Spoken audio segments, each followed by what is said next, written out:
Good morning. No, sorry. Good afternoon, everyone. I am Brianna Rossett, the Office and Events Coordinator for the Small Business Center. Today we have Teresa Gannon here from Simple Desk, and she is, I don't know if you're a part of her newsletter. They talk about email marketing. She does a fabulous job for Simple Desk, and she's here to help us, give us some tips and kind of help navigate through that process of creating the perfect email strategy for your marketing, your perfect marketing email strategy. And then I'll just take it over to Teresa. Perfect. Hi, everybody. As Brianna said, my name is Teresa, and I'm the head of marketing at Simple Desk.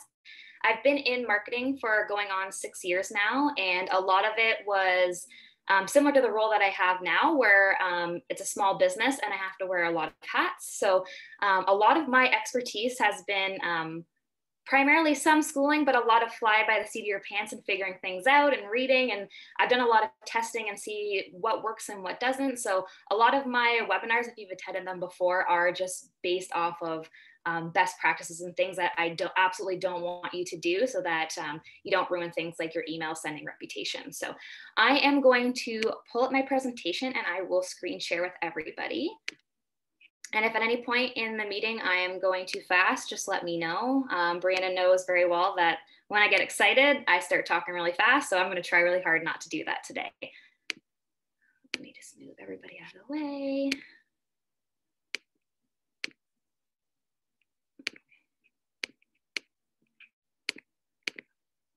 Let's see if I can get this to work. There we go. Okay, Brianna, can you see the screen okay? Everything's good? Okay. So today we're going to be covering a few important things. So number one, why email marketing is valuable. And I will be going over the pros and cons. So sometimes with webinars, I don't want people to think that when I'm talking about things that it's always like an A+. Like sometimes you'll find email marketing might not be a good strategy for you, or there are things to consider. So I will review those as we're going through the slides. I'm going to go very briefly over email marketing platforms. All the ones that I'm going to be recommending are ones that I've used and I find that are user-friendly. I will be going over best practices for creating emails, and not just creating like content, but more primarily focus on like the do's and don'ts, because you can write a really killer email that would do amazing if it got in front of your audience. But if you're not following the standard practices or adhering to all the rules, then that content is basically null and void. It doesn't matter. So I'm going to be going over a lot of rules to follow and things to keep in mind. I will go over like 3 tools that I usually use for email marketing. I'll keep it really simple and easy. And again, I only recommend things that I find are user friendly. And then I'm going to give a brief look at automation. So I will mention automations throughout the presentation, but if you could hold your questions preferably until the end when I'm able to cover it, that would be great, because I have a slide that really gets into the nitty gritty of what automations in your email marketing is. So let's take a quick look a little bit in terms of statistics. So why you would maybe want to consider adding email marketing as part of your strategy. So currently there's 3.9 billion email users in the world, and by 2024, it's expected to reach 4.48 billion. So that's an incredible reach. Obviously, you wouldn't be reaching out to all those people, but that just shows you the volume of people who have an email and who are active with their email account. Email is actually considered in the top 3 distribution channels for B2B and B2C. So if you're watching this and you're kind of wondering if this is for B2B too, it absolutely applies. A lot of the standard practices and rules are they cover everybody if you're B2B or B2C. So it's the same thing no matter what. It does have higher click-through rates than social media. So a lot of you might have noticed that your reach and your engagement has been impacted with the algorithms that are on Facebook and Instagram. And it's just one of those things that email can kind of help supplement that reach when you're doing all the right things and maybe you're still not just getting the reach that you want. So email is just another way to reach people, and it has shown to be more effective in terms of getting people engaged. And in 2019, the average return on investment was $42 for every dollar spent on email marketing. So if you're following all the rules and you're doing it right, you're probably going to see a good return on investment. That's not to say that, like, for example, Brianna is subscribed to our email list. I do a lot of blogs, so like informing, kind of educating small businesses. And that in itself, while that doesn't have a dollar value, for us, it has like a personal value because we're able to create that connection with our followers. They see us as a source of information. And to me, that has more of an impact than a dollar value sometimes, because then I know if somebody has a question, they're like, oh, Teresa from Simple Desk knows this and I can reach out to her and she can answer my questions. So not all forms of email marketing will be like a sale or something, but it all has a purpose in kind of creating that relationship with the people who follow you. So why is it valuable? So number one, this is the thing that I was just talking about, is it helps you to build a relationship with your following and then also create a close-knit community. You should always approach it as a closed community, or you should think of it as a closed community, because it entices people to sign up for your offering. So if you're just saying sign up for my email list, some people are going to bite on that and some people aren't. But if you kind of phrase it as like it's a close-knit community, I send specific things to my email list that people on my social media don't get to see, then that's going to entice people more to sign up, because they're like, oh, I like your content, I don't want to miss out on a sale or something that you can offer me. You want to treat it as something special and a separate entity in and of itself, because it makes people want to sign up, and that's really what you want to do. People are really vying for everybody's attention on email, so give them something separate that you don't give social media or anybody else. And then by providing your followers with sales opportunities, information, you're basically filling in that relationship. It's not just about sales. So for us, we use it just for education and keeping our followers top of mind and engaging them. And that for us is really essential to creating those relationships. Because again, I have so many people after doing these blogs about certain topics that will email me and ask additional information or say, thank you so much, that really helped me. And that's valuable to me because now we're building a relationship. It allows you to keep top of mind with your consumers. So a lot of people do monitor their inbox. They may not always open their emails, but they will see your email come in and be like, oh, an email from Simple Desk or an email from the Small Business Center. And I find, especially now with the algorithms being so complex on social media, you really want to make sure that you're emailing people, because again, that's just another way to keep top of mind and for them to see you. Whereas with the algorithm, they might not be seeing your posts because of the way you formatted and put something together. One thing that I love about email marketing, doesn't matter what kind of platform you decide to use, is that it provides you with invaluable and in-depth target market info. So any email platform that you decide to use will have very in-depth information about who is engaged with your email and what they look like. So it'll show you things like gender, age, location, how likely they are to engage.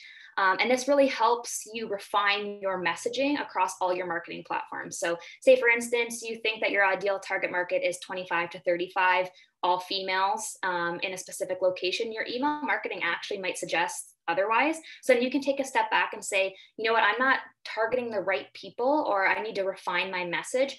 And that in and of itself, it's really powerful because, like I said, you can create like the best email marketing campaigns or the coolest social media campaigns, but unless you're reaching the right people who need to hear your message, then it does you absolutely no good. What I use email marketing for with a lot of my clients is I streamline their processes. So again, this is part of automations, and I will get further into it. It can be a little bit complex, but it's essentially where you kind of map out what somebody's journey is going to be based off of, like, say they sign up for something, and then you just kind of streamline the processes. Like, I want to reach out to them 3 days after they sign up, etc. I will get into that in a little bit. And then it's like an additional touch point for consumers. So you might have heard the rule or the saying that the amount of touch points you should have when you're doing marketing is 7 to 8. So that may be one time on Instagram and then one time on Facebook and then another touch point through email. It's just another way to reach your target audience with a particular campaign that you're trying to get out there, and just keeps you top of mind. So somebody might have seen your social media posts and didn't engage, but then they got the email and they're like, oh, I can click through and shop or sign up for a service. So those are just things that help really drive home that messaging. The more touch points you have, the better received that message is. So that's what we also use email marketing for, is to just kind of further our marketing efforts. The other thing that's really great about email is that there are clear call to actions, which equals a higher return on investment. So sometimes you might see people on social media write these really long captions and then they don't say what to do after. Like they might not say, go to the link in my bio or click the shopping cart here on our Instagram shop. They don't necessarily always have that call to action, and it kind of gets lost sometimes in the messaging. So with email marketing, it's always very clear. It's like claim your discount or read this blog or click here. It's very transparent and people don't really get confused. And then when you've done your strategy correctly, you do see a higher open and click-through rate, which again is like usually a lot of times it's like a higher ROI for you, depending on what it is you're trying to achieve with that email. You can actually segment your contacts using lists and tags for a more targeted campaign. So this might be a little bit confusing. So most people just think, when I have somebody sign up for my email list, they just go to the same list and I email that person.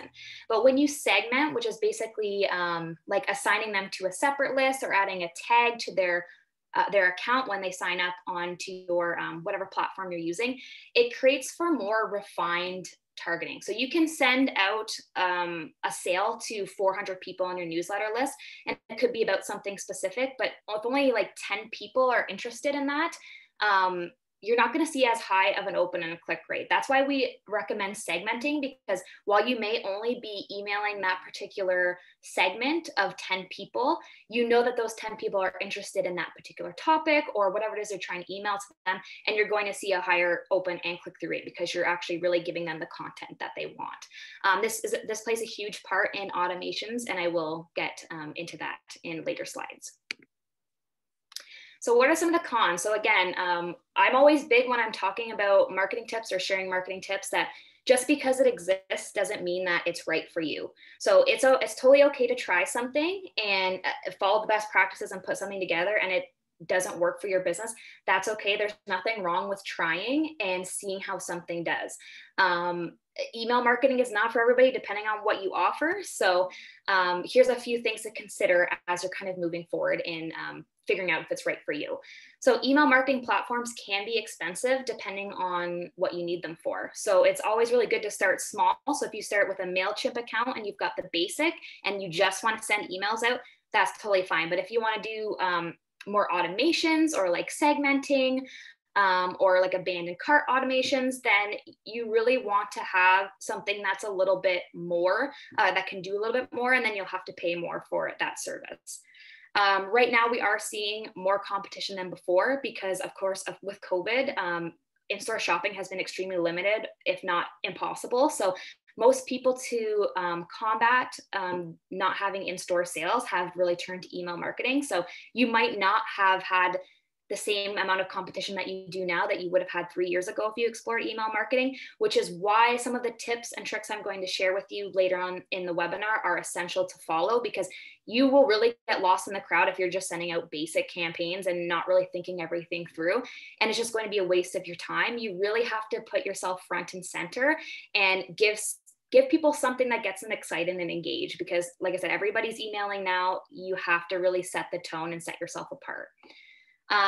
Sometimes people, when I'm talking to like small business owners, they're like, I just want to get it done and I want to get it done right. And I can understand that. But with marketing, if you've done any kind of marketing ever, you need to test and then analyze the data and then tweak as needed. So if you don't have the time to do that, I don't normally recommend starting it until you do have some time, because you're going to have to send out a couple of campaigns. You're going to have to wait for the data to come in. I usually say a couple of days to a week. And then you're going to have to step back and analyze that and say, okay, this did really well, or this didn't do really well. And what could the reason be? Sometimes people just don't have the time for that. And I can totally respect that, which is, again, why I say don't move forward until you have that time to really dedicate yourself to making sure something is is excellent when you're sending it out. And it can also be hard to grow your email list right away. People are, like I said, people are being bombarded with emails all the time. They might not want to get more, so you have to show them why they want to be a part of your email list. So you really got to put the work in. You've got to say, you really got to put that message front and center, like create a freebie or create an opt-in or do different things to get people engaged. Especially if you're smaller brand, you really have to work to grow those numbers. It does take work. So it's not something that everybody's ready for. Again, if you have the time to dedicate to it, I definitely recommend doing that. If you don't have the time, just wait until the time is right for you. So let's go quickly over some email marketing platforms. So number one is MailerLite. These two that I'm going to talk about right now are what I would consider the easiest platforms to use like ever. Like you don't have to have any experience. You can use these and you can create a pretty good campaign using these two platforms. So with MailerLite, it integrates with third-party sites. So it's just something that you want if you've got like a membership posted on a different platform, and when people sign up, you want to send them to your email. So you've got to think about what moving parts of your business you have and how you want all those things to talk to each other in order to get the right email marketing platform for you. With MailerLite, there's flexible design. So there's pre-formatted templates. You can move things around, drag and drop, super simple to use. It's really good for small businesses. I know a lot of small businesses who use this, but it is limited on automation. So if you're somebody like me that likes to streamline processes, I don't want to think about, okay, today I've got to send an email and then 2 days from now I've got to send an email. I just want to set it up and be done with it. This is not something that would work for me, but it might work for you if you're just trying to send out newsletters or keep people up to date on a monthly basis, just basic email kind of stuff. MailChimp, I've never really been a fan of personally, but I know a lot of people use it. It's easy to understand reporting. So when you get the results back from your campaigns, it's super easy to understand. There's nothing there really that you have to question. There are some automations, but it's limited. If you go up in like a different up a tier in MailChimp, you can access more things.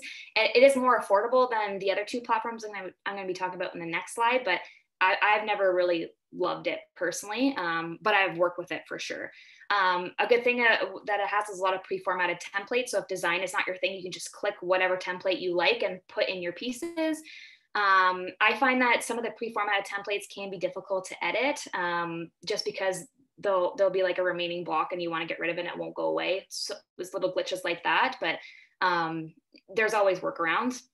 Again, this is another one that's ideal for small businesses.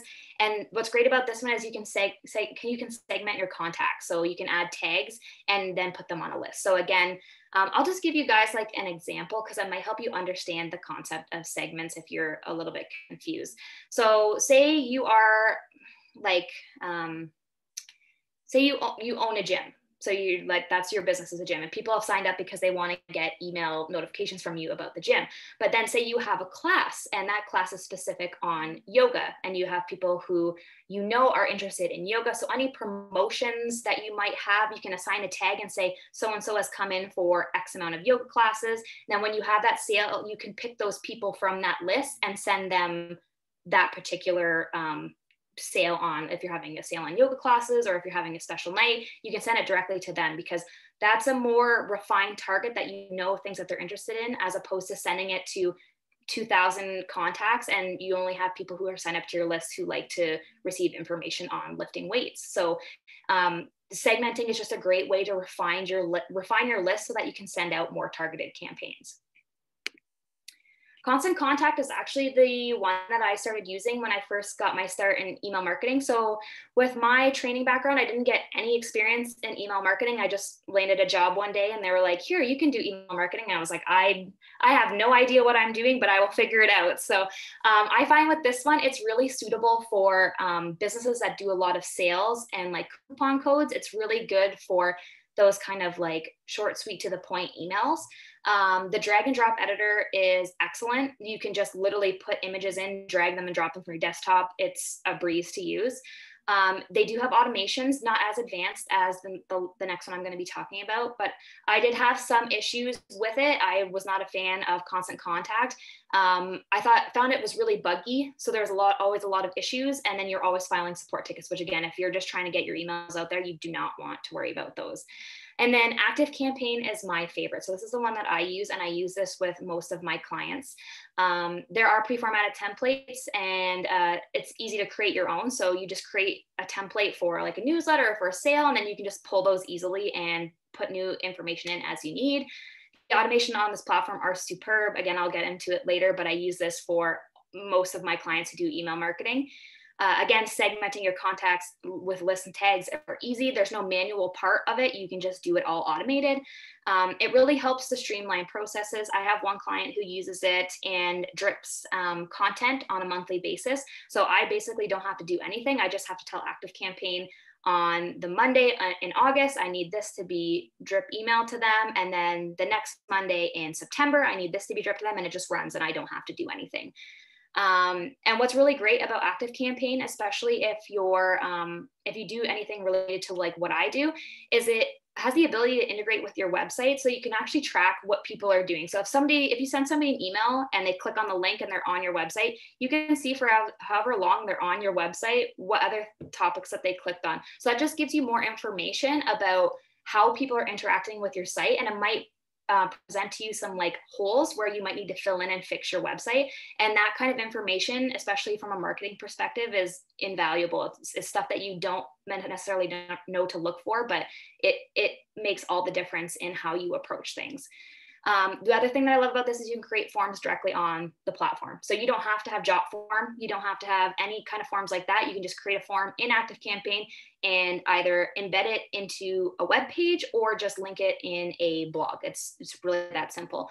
And then again, one thing that I want to say is please note that most, if not all of these platforms are based on your list size. So most of them are based off of if you have X amount of contacts, this is how much you're going to pay. You can't work around that. It's just the way that it goes. The more contacts you have, the more expensive it's going to be for you. Unfortunately, it's just the way it works. So let's get into a little bit about best practices for email marketing. So a lot of what I'm going to be talking about today is best practices, because like I said, you can write a good email, but that doesn't matter if you're creating some like what we call sins of marketing. Like if you're just not doing the right thing, you could just really kill your email list right off the hop. So number one, your ratio should be 50% text and 50% images. So why do I say that? So some people do HTML coding for their emails. Not everybody has the browser that will support that. If you were working all, like, it doesn't make any sense to spend all that time formatting in HTML, which if you know code is very difficult, worrying about the fonts being right and the size being right. If somebody's browser is just going to be like, I cannot read this, I can't present this to you in a way that the person intended, then what's the point of doing it in HTML? It's just a complete waste of your time. And then I also say, do not do an email that's like one big image. I see people who create like a text email or like an image email and then just write their points on top of the image. If you've ever gotten an email and it says the little warning sign at the top where it says, we don't know if this image is safe, click here to show the image. Some people honestly do not know how to press that button to show the image. So it might just show up as a blank email for them. At least with a 50% text and a 50% image ratio, something's going to show up. It's not just going to be blank or a bunch of code. So you want to make sure it's accessible for everybody. So just my general rule of thumb is 50% text, 50% image if you're going to be filling a lot of images in. I personally like just the header image with a little bit of text and a clear call to action. That's what I do, but everybody's different. You should design a recognizable and branded template. So it should be different based off of what you're emailing. So if you've got a newsletter or if you've got a sales template, you should have those templates ready. So that way, when you're ready to create an email, you can just add the information in. You don't have to keep creating a template, and it should be recognizable. So anytime I'm opening my phone and I'm reading a Simple Desk email about a blog, I can see based off the template and what's in there, okay, this is the blog that she sends every Monday, and then I would have a read. So always make sure that you have those branded templates so that, again, your branding is, and your brand is obviously top of mind. You want that for sure. Try to keep things short and sweet and be as direct as possible with your call to action. So I will give you an example. I work with a client who puts some of her information in a weekly Chamber of Commerce email. And I had the individual who sets up the email send it to me so that I can see how it looks. And then if I have to tweak anything for my client, then I can. Like, the email was so long, I had to click in the bottom of the email to take me to a new web page so I could load the entire, because it was just scrolling. It was just scrolling nonstop. Nobody is going to read that. And if you've got something like really important right in the middle of the email, chances are they're not going to see that because they see how long it is and they're like, yep, I don't have time for that. I'm going to get out. It needs to be short and sweet to the point. If they have to constantly scroll, they're just not. And then you have a good likelihood if you could keep sending emails like that, they're going to unsubscribe and not want to see your content. Number one thing that I ask people to do is, if you've got somebody signing up for your email list and it's the very first time, send them a thank you email for signing up and then ask them to whitelist your email. So whitelisting basically means, can you please, like, if you get this email, if you see Teresa@simpledesk.ca, let your email browser know that this is an okay person to send, like, for me to receive information from, or else it's going to go in junk. Like, Outlook is really bad for that. It will automatically mark everything as junk. So if they whitelist you, they're going to see everything right in their inbox and you don't have to worry about that message getting lost in translation. And another big one is set up a double opt-in. So if you don't do this, it's breaking a pretty big rule of email marketing. It's actually illegal to email someone without their consent. So a double opt-in is just a way to confirm that somebody actually wants to receive email marketing from somebody. So you may have been like at a trade show and signed up for something and it required your email. If I was that business, I can't legally put your information into a platform and email you right away. I have to send you something that says like opt in or add it on the ballot and say, do you want to receive further email communications? And if they check no, you cannot email them. If you're just going to put them into your platform and email them, that's very illegal. And if like you don't want to do that, that will like basically ruin your ability to send emails, and it's just not a good scene. So most email platforms have an option to set up your double opt-in, which is just a confirmation of wanting to do it. And it takes literally seconds. They click on a button, it says, thank you for confirming. And then they're on your list for good until they decide that they want to not be on there. Then make your call to action easy and exciting. So don't beat around the bush, just say what it is that you want to say. It should be exciting. It should be engaging. It shouldn't be confusing or unmotivating. Like, I don't want to open up a 50% off email and have it just be like 50% off. Like, okay, but what does that include? Like, give me some more information, get me excited, because then I'm going to be like, okay, 50% off. I'll look at the email, I'll engage with it, and I'll take the call to action that you want. If you're just beating around the bush, it's a waste of time, and you're going to get high unsubscribes again, which you don't want. And then your call to action should always be above the cut. So what the cut is if you're looking at something on your phone or your desktop, if you have to scroll down that email, that's under the cut. So you don't want your call to action or what's drawing people in to be below that, because really people's attention spans now are so limited with endless scrolling. They want everything front and center. So put your call to action above the cut. Even if the button for it is under the cut, your headline or whatever you want them to do should be front and center. So again, another best practice is, again, segment your contacts if your software allows it to. This is essential for targeted campaigns. It's better to send out to a smaller, more refined list for a specific subject to see a bigger ROI than it is to just email a general list. When it comes to your subject line, there are a few things that you want to note. Do not use all caps, because most emails read that as spam, and you will go into junk. Keep it 6 to 60 characters if you can. The longer it is, again, it's going to be flagged as spam and it's just not engaging. Subject lines with numbers, in my experience, with numbers and urgency. So like an urgent, like you only have 5 days left or something like that. And the word you perform better. And I've had success with this in multiple departments, like in my time in doing marketing. And then also don't forget to fill out your pre-header. So if you're ever looking at an email in your email list and it's come up and you'll see the subject line and then whatever little information is underneath, if you don't fill out the pre-header, it'll just pull whatever content it can. So sometimes it'll be words and that'll be fine. But sometimes if you've got like code or an image there, it'll just add like a bunch of like scrambled up like characters, and then that looks like spam to somebody. So they're like, oh, I'm not, even if the subject line's engaging, I don't necessarily want to click on that because it doesn't look like the email is the way it's supposed to be. So just fill out your pre-header, even if it's just copying the first line of your email or copying something that's following up to your subject line. Do that, because it's better to fill it out than leave it to chance. Another big thing that I always say to people is design it for mobile. So if you are designing and you're just designing it for desktop, it is not going to look how it's supposed to look on mobile. Mobile has different formats, different standards for how you put things together. You should always be looking at how it looks on a mobile. And with ActiveCampaign, you can actually switch between mobile and desktop so you can see how they look. But you can also just send a test to yourself and look at it. And if you're like, oh, that didn't go where I want it to go, or it's not, it doesn't look level, or it's hard to read, then these are things that you all want to know, because most people do access their email on their phone nowadays. So if it looks terrible, you're going to lose them. With ActiveCampaign, I think with MailChimp as well, there's a specific code that you can use to personalize. So you'll be like, if they filled out stuff like their name, there's a code that you can put in there. It says, hey, Teresa, how's your Monday? Like those kinds of things.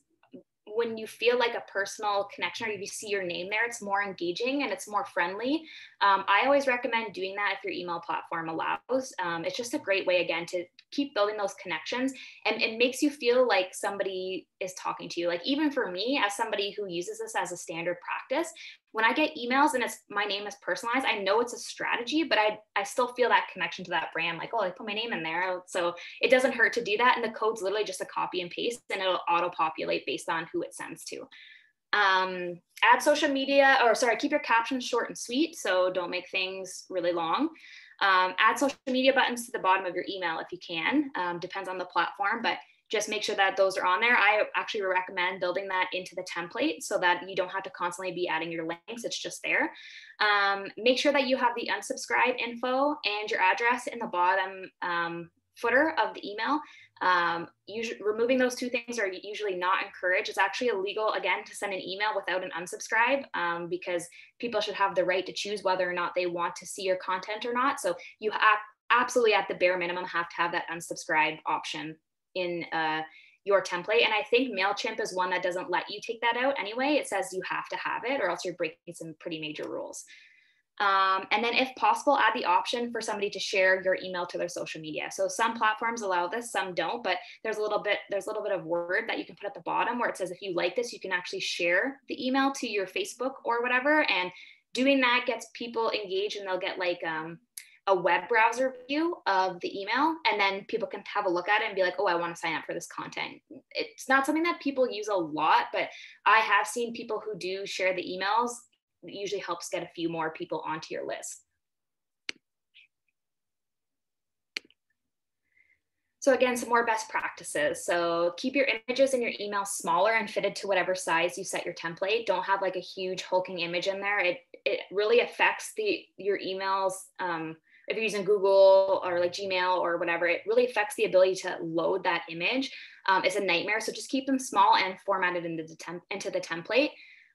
One thing I really hate, it's just a pet peeve of mine from my years of working in email marketing, is people go crazy with the font sizes. They'll do like 10 different font sizes, and sometimes things are all in caps, or it's just confusing, and it seems like people are shouting at you. Just use 2 or 3 sizes. Like maybe your headline is going to be one certain size, then your body text is going to be like a size 14, and then when you're going back to that call to action, you might use the same size as the headline. You don't want to go crazy, because it's just very not pleasing to the eye, and it's hard to follow.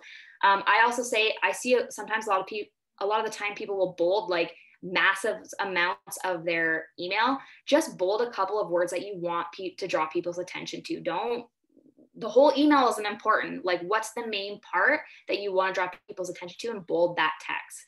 I cannot stress enough, do not spam your list.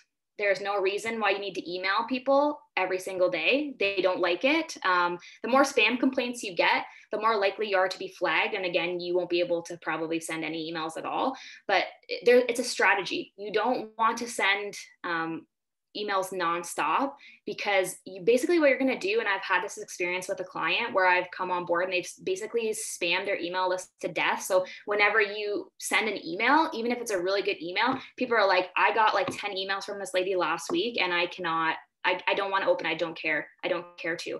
So you need to be very strategic about how often you're emailing, because there is such thing as too much and there is such thing as too little. So you really got to figure out a flow for you. I can't tell you today, like 5 emails is good. I can't do that. It's really up to your audience and how they like to receive information, but also what's going on in your business as well. That's something to factor in too. Then again, give your list something of value. So reward them for signing up by giving them like an exclusive offer, and it will create a need for others to join. So if you give them like 25% off for joining as a thank you, then not only are you going to see a sale because like, oh, I got 25% off, but people are going to refer that. They're going to say word of mouth, hey, I signed up for a Simple Desk email, I got 25%. And why wouldn't somebody else sign up if that's a similar service or products that they like? Why would they not sign up to get that discount? So even if they don't stay on your email list, you're still making a sale because they're probably going to use that 25% off. And then another big thing that I want to mention, so like if I'm talking today and I've mentioned an email platform and you're like, oh, I really want to switch from this to this, please note that if you're switching platforms and you have like a big list, like even 1,000, you're going to need to do what I call a slow integration. So that means adding your list bit by bit, so that your email servers have a chance to register that you've changed platforms. So when you send out an email with MailChimp, most like Gmail or Outlook will recognize any email sent by you from MailChimp. But if you're going to switch to ActiveCampaign, it needs a little bit to be like, okay, this isn't spam. This is something that they want to receive. And for you to build up your email reputation, if you just plop in 1,000 contacts and email right away, you're going to horribly wreck your email like reputation, which is what we call like basically what your score is when you're emailing people. It's going to affect things like the deliverability rate, how it shows up in somebody's box, whether it gets to them at all. Like it's a big mess. So if you're going to be switching after this webinar, just remember, if you've got a big list, take it slow, email them in chunks or add them in chunks so that you don't do any of these things, because it's a nightmare to try to kind of get your email reputation back, and it's not easy at all. Another best practice. So this might be a little confusing for some people, but there is such thing as A/B split testing, and some platforms offer this and some don't. So this is basically where you send, maybe you're going to send the same email with a different subject line or to a different list. They'll go out at the same time, and then you'll get the results back, and then you can analyze, okay, this particular email with this subject line did better in the long run, so then I'm going to take that and send that to my large list. It's just a good way to test your campaigns in advance and see what works and what doesn't, because you might think that something works and you might be surprised that maybe you have a different subject line that works better. I can't stress enough how important it is to review your metrics frequently. So always keep track of how your emails are performing and what you can do to make them better. Again, the data will also show you how to make your messaging better, make sure that it's for the right target audience, and most importantly, that you're sending your emails out at the right time. So if you've created an email, it might not be good to just send it out once you finish the email. It's good to look at that data and say, oh, my people really like to receive emails Thursday at 6:30 p.m. and then schedule your email for then.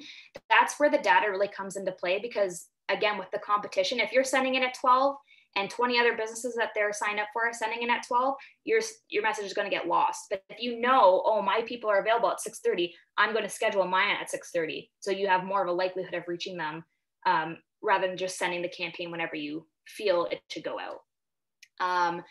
Next, map out your email sequence. So what happens next after your email goes out? So if you've got a sale email and it's 25% off, what happens after that? If only like 5 people use it, do you want to follow up with another email to that list? Do you want to just reward people who have used the 25% off? Like, you've got to be really strategic. It's like, it's never usually a one and done kind of thing. It's a specific like sequence or like a way to map out their journey.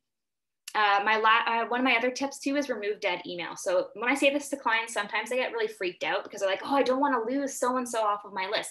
But that's not what I mean by removing them. So what I mean is, you'll see every time that you email somebody, that there's the same person on your list who doesn't even bother to open your emails, doesn't open, doesn't do anything, doesn't acknowledge that you even exist. And those are people that you don't want on your list because it does impact your open and click rates. I recommend usually on a bi-monthly basis, just look, either you or somebody on your team, just looking at the list. And if somebody hasn't opened your email in 2 months, they're probably not going to start opening their emails now. So what I do is I usually remove those people from my general list and assign them a tag or put them on a separate list. And then I come up with a re-engagement strategy. So you might say, hey, haven't heard from you in a while. Maybe you want, here's 15% off or something to try to get them engaged, get them back on the list. And if only 2 people come on, then you know you can reach those people. But you don't want people sitting on your list that don't do anything. It's a complete waste of time.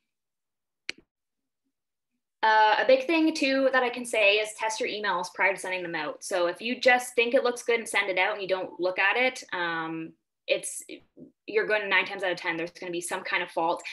Test your links, text how everything looks on a desktop versus a mobile. And if everything looks good, then go ahead and schedule it. Don't just create it and schedule it. You need to be really, you really need to be really like looking at everything, because if something doesn't look right or doesn't work, then you're losing out on leads and you don't want that to happen. Automate your email sequences if you can. I will again get into this later, but this is really where you map out like literally every facet of your business and set up a targeted sequence to deliver the information. So it's a lot more complex, and I'd be 100% willing to talk to anybody who would be interested in automating, but it can be complex. So I'm just kind of going to try to like give you like the Cliff Notes version of it so you can understand. And then if anybody wants to email me after and talk about it, I'd be more than happy to answer any questions. Make your emails accessible. So don't use tiny fonts because somebody might be hard of sight, might be hard for them to read.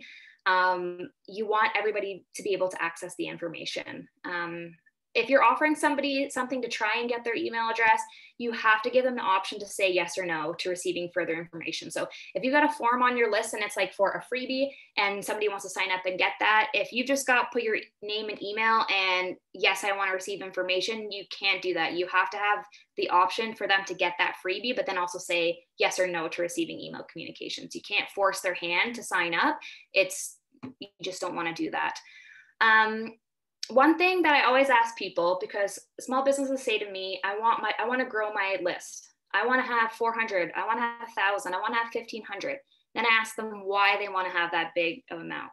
And then 9 times out of 10 is like, well, it sounds pretty good when you say I have a 1,500 list. Like I've got a general list that I can email 1,500 people. But for me, email marketing is quality over quantity. I would much rather 50 engaged people on my list than 1,500 people who maybe sometimes open my emails or sometimes engage, because you're going to have significantly low open and click rates. So it's not about the numbers. It's about getting those people that you really want on your email list engaged and interacting with your email and responding to things, because then you're going to see an ROI. You just sending things off to 1,500 plus people, you're not going to hit the mark unless those 1,500 people are 100% dedicated to receiving your information and engaging with it. So I always say to people, don't focus on the numbers, don't focus on how many people on your list, focus on your open and click rates and how people are engaging in your ROI. Those are the important information that you want to look at, not how big your email list is. And the same goes for the number of emails you send. Don't worry about saying, I got to send 15 emails this month. Map out every little angle of your business. Sometimes you might only need to send 1 email, or sometimes you might want to send 2 just as a follow-up. There's not a set number of emails that you have to do, but I do know from experience that just hammering people with emails, high unsubscribe rate, it's going to affect everything. So don't do that. Then create a nurture sequence. So this, you don't necessarily need to have an automating email marketing software for this. A nurture sequence, basically, to describe it to you, is if somebody signs up for something, like signs up for your list, maybe you want to email them 2 more times after that and just be like, hey, Teresa, I saw that you signed up for this. If you're interested, here's something else that I offer that kind of aligns with that. And then if they take the bait, you might want to say, oh, now here's 15% off, or like, here's something that made me think of you, like that's in relation to like whatever it is that you're selling. And there's different ways to nurture. Like, so if somebody doesn't open that second email, what are you going to do to target them again and try to get them engaged? So there's different ways to nurture your email. And you will find as you do that, the people who want to stick it out and receive information will, and the people who don't will unsubscribe, and that's okay. Because again, you want to have the most qualified leads on your list, not just a big number. So this is my favorite tool to use. This is my secret weapon, and I'm really excited to share it with everybody because I think it's a game changer. This is subjectline.com. So you put your subject line in here and you press evaluate, and it'll tell you exactly what is wrong or what's right with your subject line. So subject lines are the most important thing to factor in sometimes, because that's the first thing that people see in their inbox. So if your subject line is boring or not engaging, they're probably not going to open your email. So the subject line is really where you capture people's attention. With this tool, I don't do any email subject lines that is under 90 out of 100, because I know that that's like a really good subject line, but it'll tell you like, we deducted 5 points because you used this, or you used all caps, or they'll say we gave you plus 6 points because you used the word you, or there was a sense of urgency, or this was a really good like it'll tell you what's wrong with it, so that way you don't keep sending good emails with crappy subject lines, because if the subject line's not engaging, they're not going to click through. So that's just something, this is a tool that I love to use, and that's subjectline.com. I think the only thing that you have to do really is just put your email in there, and they'll send you like an email marketing calendar too, where it says these are really good days to send emails and these are really bad days, and that's based off of like worldwide data. So if you're just like, oh, I don't know if this is a good day to send, sign up for a subject line and get that calendar, because I'll tell you like you probably shouldn't email on this day. And it's been a really good resource for me, especially when I first started out. So this is ActiveCampaign. This is what I use, and you can see it's a really more in-depth look at email marketing. So what I love about this is it'll tell me all my automations. It'll tell me how many contacts I have. Usually there's a little box down here that'll tell me what my revenue generation is from my campaigns. Here you'll see all the recent activities. So any subscribes, unsubscribes, any click-throughs, any sales, you'll see them all come up here. What I love about this is just how all-encompassing the platform is. So I know it's probably going to be out of somebody's budget for now, but if you're really doing a really good job in email marketing and you're getting a really good ROI, it's worth it to switch to something like this, because like I said, you can have as many lists as you want. You can embed your forms directly in there. There's tracking on your website. You can literally go into somebody's contact information and see what kind of stuff they're looking at in regards to your website, and then be like, okay, you know what, I'm seeing that this person's interested in this. Maybe I'll add a tag. It's just fun stuff like that that's really engaging. Of course, I'm going to go over this one really briefly. It's just Canva. If you are not a design person, Canva has a ton of email headers that you can use and just pull out, put your brand colors in, put your information in, your pictures in, whatever you need. It literally creates headlines in minutes. Like it's so easy to use. I personally stopped using this a while ago, but for getting my start, I found it really helpful. So let's talk a little bit about marketing strategy for content and how to grow your list. So I'm going to talk about ways that you may have not thought of to grow your list and get more emails on there. So the first one would be trade shows or events. So say you're doing a giveaway or you're doing a trade show and an event, and you might have a giveaway. I've done this a lot in my time when I was a property manager in Kingston. We would do stuff at Queen's University, and we'd have like a little box set up and be like, you could win a pair of Beats if you put your name in. So people put their name and their email address, and they'd check whether or not they wanted to receive emails, would go in the ballot box. And then after the event, everybody who said that they would like to receive email communications, I'd put them on the list. So that's a good way to grow your list. Number one, easiest way to do is create a lead magnet and get people to download. I have so many clients who do this. It might be like a mini ebook. It might be a template. It might be a calendar, whatever is of value to your target audience. You embed it onto your website, usually on the first page. They fill out their information. They select that they want to receive email communications from you, and it goes right onto your list. So, I mean, how much easier could you ask for something like that? Create awareness on social media. Maybe put the link in your Instagram bio one day or add it into a post. Give something away for free that requires an email address, and then upsell something else. So I know people do this a lot. They'll be like, here's a free class, and then people will put their information, because they'll do it all online. They'll put their information in to get a to get like emails, and then you can email and say, here's something in relation to what you liked, because usually you'll have things that work with each other, and you can invite them to join the email list that way. There's lots of things that you could do. You can create a newsletter and get people excited about the content. So I personally send blogs that direct people back to the website, because at the end of the day, you want people on your website to kind of have a look. And then create a mix of content for your email. So don't just have the same thing. Do sales, coupons, discounts, newsletters, blogs, anything you can think of to email, do it. If it's going to be engaging to your people, then why not do it? Add an opt-in link in your e-signature for work. So anytime that you're emailing somebody, maybe have a little link to sign up for your newsletter. Promote an online contest where there might be a form. I did this quite frequently when I worked in the publishing industry.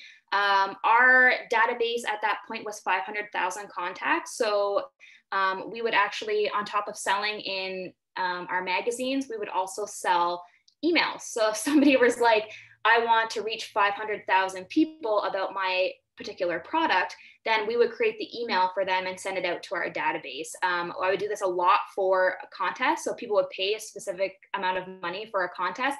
I would create the form and like the graphics, and then email the database and say, hey, there's this contest, and who doesn't like free stuff? So they would sign up. And at that point, there would be a checkbox to say, whatever company who's running this contest, if you want to receive information from them, just check yes or no.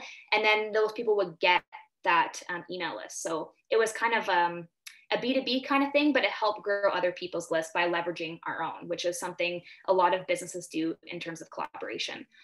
And then use the call to action button on top of your Facebook business page. So if you look on your business page in the header, there's a little button. It says you can pick the call to action. If you want it to be signed up to my newsletter, then you can do that. I'm not a big fan of pop-ups personally, but you can add a pop-up saying subscribe to the website. It does work for people. I just think that they're annoying, but that's probably my age demographic.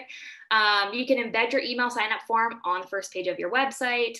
And when it comes to strategy, I really just say like plan things out. If you're doing weekly, monthly, bi-monthly, if that's what you're doing, always do it on the same day around the same time so that they expect it and they get used to the frequency. I send my blogs out every Monday at 5:55, and it's usually, unless we don't have a blog that day because we might have been really busy, it's consistent, right? People like consistency.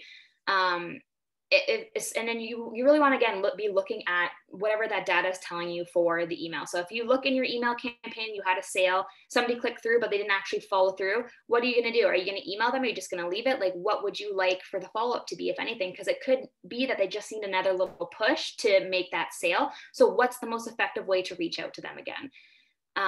Map out every email that you want to send in a 3 to 6 month period. I would just consider follow-ups, number of times you want to reach out. Put yourself in the customer's shoes. Like, how much is too much? How much is too little?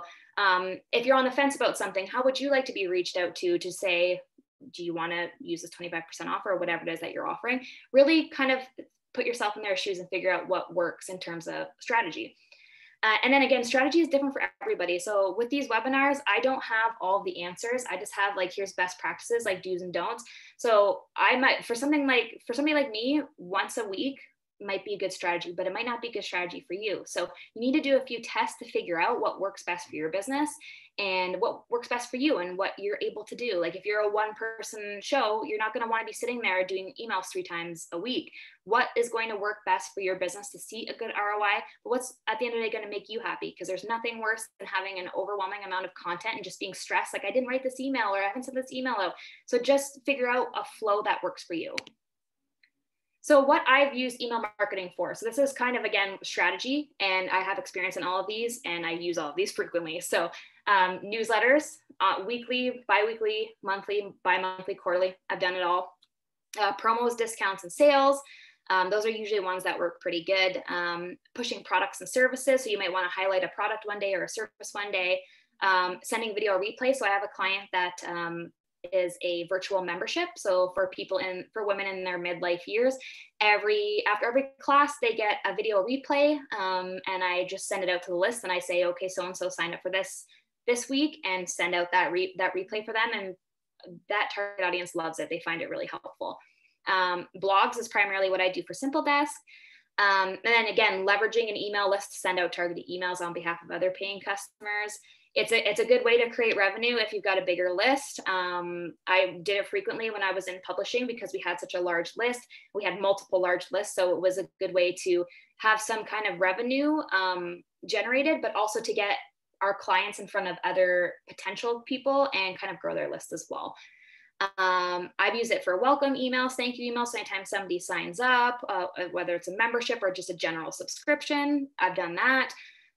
Dripping content for membership summits and subscriptions. So this is a big part of what I do right now. I have 2 clients that are membership based. So they sell memberships, and then one client has once a month, they want a particular aspect of that membership dripped out by email. So I'll set up the automation to say, in 1 month's time, send these people who are part of this membership this email. And then I'll wait again for another month and say, okay, this person or this list gets this one because it's the next part of the course. I find it really helpful. It streamlines my processes and it makes me not miss anything. So I love that. With some email marketing platforms, there's abandoned cart automation. So if you're product based, if somebody's put something in their cart and started the checkout process and has put their email in, but doesn't follow through, you can actually set up an automation with an email reminder saying, hey, you got left something in your cart, come back and finish your purchase. And it really actually is quite effective. I've had people create sequences where it's like, the purchase and then, or they didn't follow up. So they did one follow-up and then the person didn't complete that checkout again. So then they offered them an additional 15 or 10% or something to try to get them, because those are people that are really engaged, the ones that start committing, but then don't follow through. Those are more valuable than somebody who just opens it and doesn't click through at all. And then nurture sequences. So I've done drumming up excitement about retreats, new releases, just every so often emailing and keeping people's excitement going, especially if there's like a far off date for a launch. And then contests, again, contests are huge for email and they are really good for if you're doing B2B kind of stuff for growing your list. So let's look very briefly at automations, because this is like my forte and I cannot recommend it enough to people to do. So what are automations? So it's basically the process of streamlining all facets of your business to create an easier workflow for both you, for your business and your clients. So this is really helpful, again, if you've got an online membership or a course and you want to drip content out at a specific time. And again, drip just means slowly rolling out emails or content over a period of time. So why do you want to automate? What's so good about it? Automating everything that you can via email ensures that you don't drop the ball. So I've had, with being a small business owner or working in a small setting, you wear a lot of hats and it's very easy to get distracted by one thing and then be like, oh my gosh, I totally forgot to send that person an email. I forgot to send this out and this was the due date and I told people I was going to send that out. And when you don't meet promised deadlines, it looks really poor on your business. Like you can't even follow up. You want people to feel important and special. So remembering to send them stuff when you told them that you would is very important. You don't drop the ball with automations. It makes your life a lot easier. And there's only so much time in a day. You know what I mean? Your team might be smaller. It's so easy to lose a lead. If you streamline it, you don't have to think about it. You just let it run. So I will show you, this is a sample of an automation that I did for a client. So my client most recently ran a summit to grow her email list, where she found 25 speakers in their midlife years who wanted to watch interviews from other women in the industry who had something valuable to share with them. So in an automation, a trigger is basically what starts an email sequence. So if somebody signs up for an email and they're added to a list or have tags added, or if they purchase something, that's usually the trigger that starts the automation.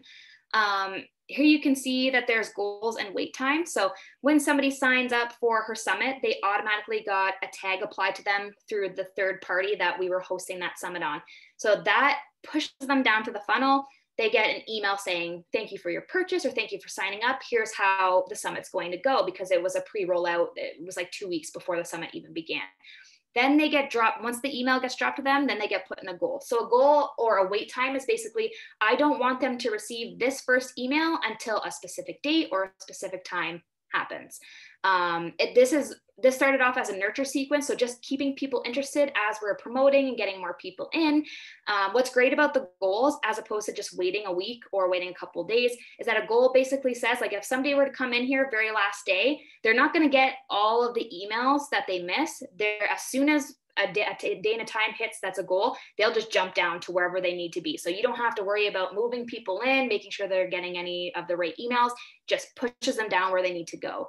After this nurture sequence, it was a couple of emails, and then it was daily emails for the summit. And I just set it all up. I didn't have to worry about anything. I think once or twice we might have had a glitch with the other landing page, but this is a great way to streamline things. I didn't have to worry about anything because it was all dripped out and off my plate. So tips for, sorry, go ahead, Brianna. There is one question here. I don't know if this person's able to stay to the very end since it is 2:30 now. Yeah, I'm wrapping up pretty quick.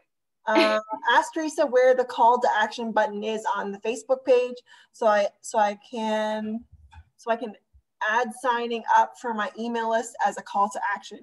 Yeah, I have a lead magnet and an ebook created from Canva format that Teresa shared in the past. Yeah, and she says yes, she's gonna stay. Okay, perfect. I've got like 2 more slides, I think. But yeah, in your if you go onto your business page, you'll see your cover photo. And I think it's like the bottom right-hand corner. There's a little rectangle where it says, if you haven't already set it up already, it'll be like add a call to action. It'll have something there, and you just click that button. You can click from a drop-down menu, like, oh, I want to put my call button. So when people see that, they can just click and call you, or I want to do like an email, or I want them to sign up for my newsletter. There's a whole bunch of call to actions that you can use. It doesn't need to be the email, but if that's what you're trying to grow, then I recommend putting it there because it's like right at the top. Okay, so quickly recapping. Don't worry about quantity. You only want to have the most engaged people on your list. Don't email people without consent. It's illegal to do that. And always create a double opt-in to confirm they want to hear from you. Sometimes people will sign up to get a free thing and they don't actually want to hear from you. So make sure you create the double opt-in to ensure that they want your emails. Be strategic but not annoying. Don't bombard them. It's not a good scene for you. Don't use all caps or have really long subject lines. Don't use all HTML or all images. Make sure that everything is branded. Segment your contacts using lists and tags if you can. It's not something that everybody can do, so don't worry if you can't. Keep everything short and sweet. Personalize your emails. Again, design for mobile and test it. Please test it. Don't just send it out without testing it because you will probably find some faults. Automate your processes if your platforms allow it, and then do a bi-monthly email list, cleaning, and re-engagement strategy. So any questions? I know that was probably a lot of information.